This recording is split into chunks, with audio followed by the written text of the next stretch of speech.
Coal. The president's hype about beautiful, clean coal reminds me of other misguided promises and decisions made in the past.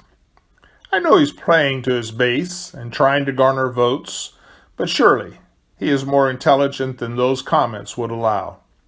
Transitions are difficult, and adjusting to new paradigms requires real leadership rather than trite hyperbole. It reminds me of a couple of other paradigm shifts that have left workers wondering where their future is.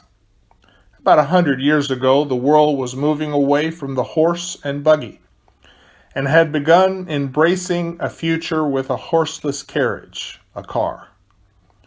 Those companies which continued to hold on to the past as trying as hard as they could to make a better buggy were left in the dust.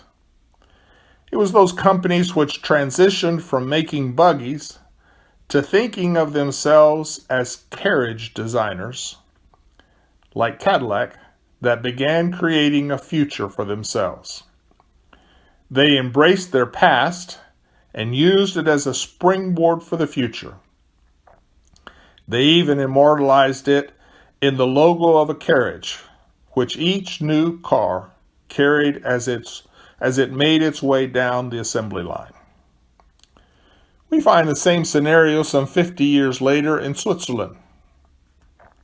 In 1968, Switzerland had 68% of the market share of the watch industry. And according to expert estimations, more than 80% of the profits.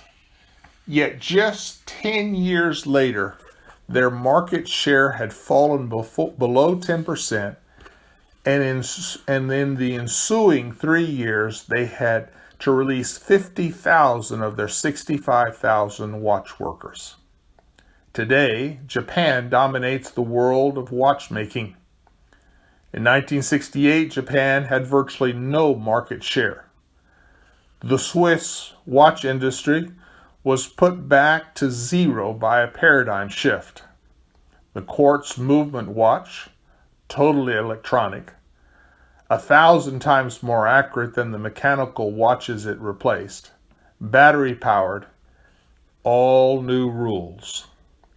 The Swiss themselves invented the revolutionary design at their research laboratories in Neuchâtel. Yet when their own researchers presented this idea to the Swiss watch manufacturers in 1968, they rejected it. After all, it didn't have any bearings. It didn't require a lot of gears.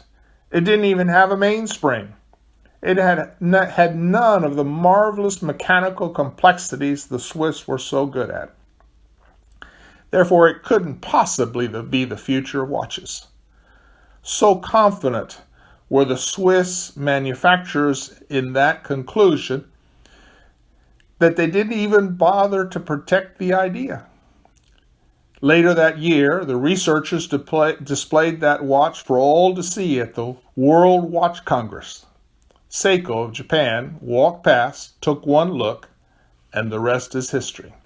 This is a quote from the classic Consolidation by Joel Barker.